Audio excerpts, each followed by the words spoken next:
मुस्कुराने की वजह तुम हो एपिसोड नंबर 3 की शुरुआत उमा कथा और मान्यता से होती है। वो मंदिर में पूजा के लिए गए होते हैं। कबीर और मासा भी मंदिर में रहते हैं। वो भगवान के सामने प्रार्थना करते हैं। उमा कथा को एक सिक्का देती है। कथा कहती है ये तो पापा का सिक्का है।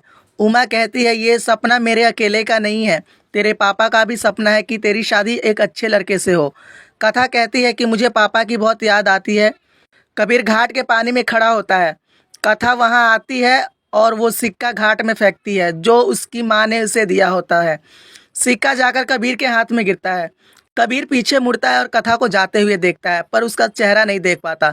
कबीर घाट से बाहर आता है और वो सिक्का अपनी माँ को दिखाता है।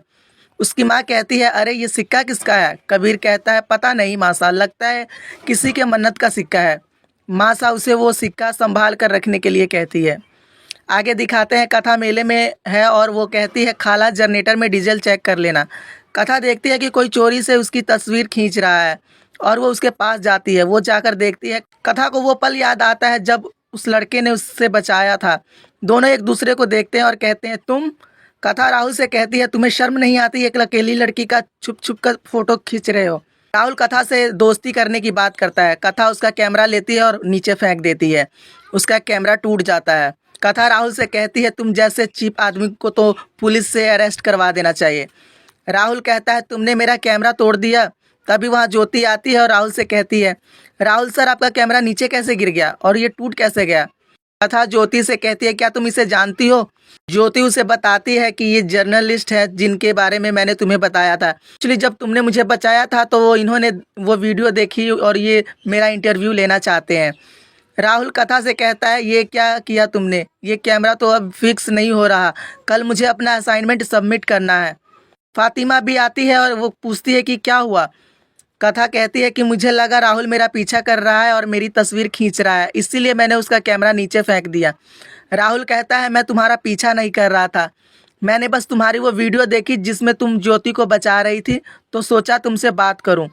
लगा तुम सोशल वर्क करती हो, लोगों की मदद करती होगी। क्या ये तुम्हारा सोशल वर्क है, लोगों की परेशानियां बढ़ाना? राहुल वहां से चला जाता है। कथा उदास हो जाती है।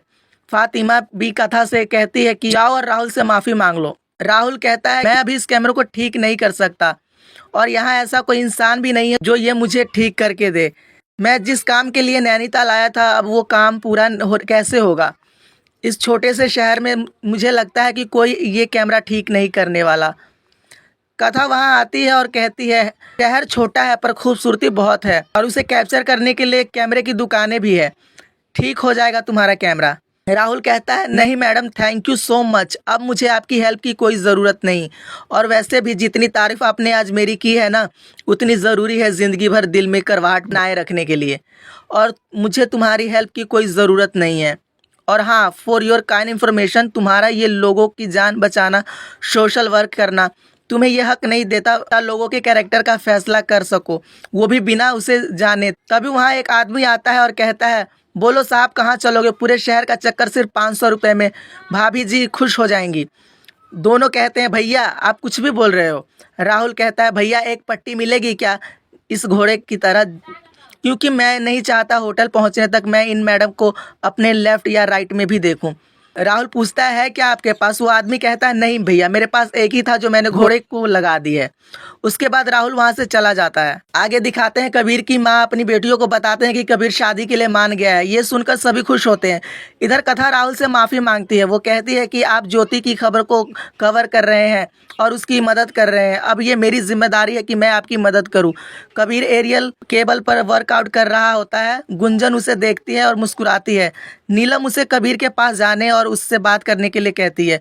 गुंजन कबीर के पास जाती है। वो उसको प्रोबायोटिक शेक का बोतल देती है।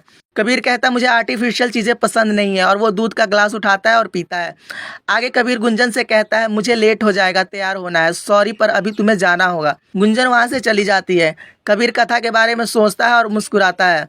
राहुल और कथा कैमरे की दुकान में कैमरा ठीक करवाते हैं। कैमरा पूरी तरह से ठीक हो जाता है। राहुल दुकानदार से पूछता है कि भैया कितने पैसे हुए?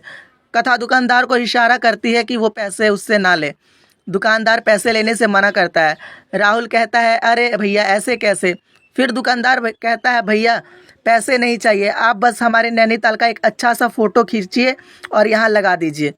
राहुल कथा से कहता है, तुम्हें ऐसा नहीं लग रहा जब से तुमने मेरा कैमरा तोड़ा है पूरा नैनीताल गिल्ट में है और मेरे साथ एक्स्ट्रा स्वीट हो गए हैं। राहुल दुकान से बाहर जाता है। उसके बाद कथा दुकानदार को पैसे देकर राहुल के पीछे जाती है। कथा राहुल से पूछती है कि अब कैसा लग रहा है हमारा शहर।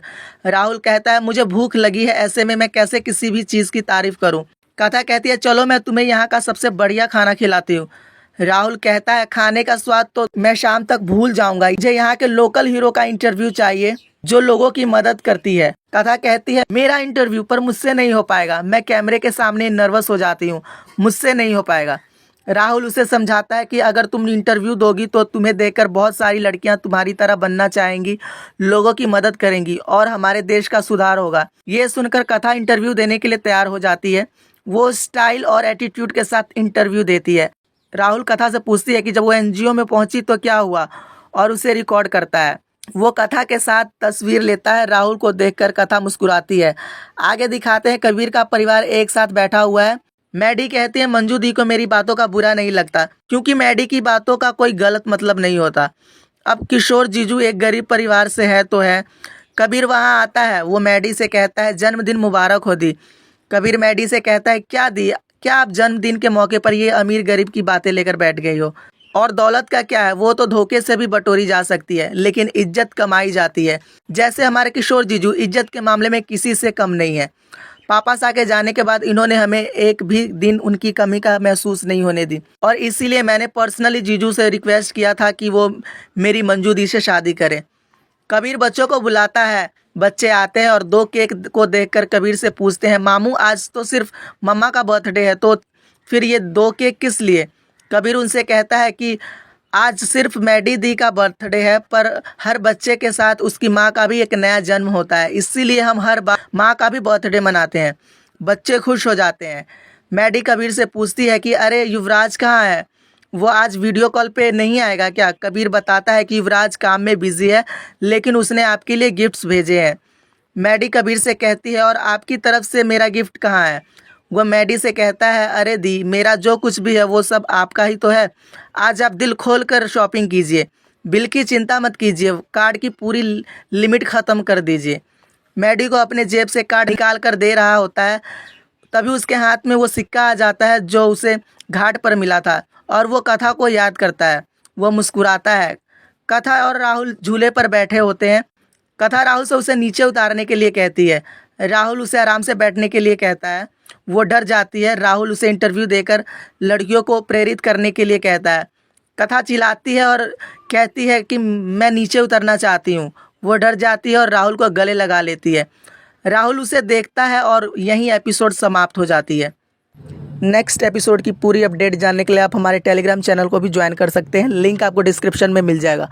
और अगर आप हमारे चैनल पर नए हैं तो प्लीज़ हमारे यूट्यूब चैनल को सब्सक्राइब कीजिए और प्रेस कीजिए बेल आइकन।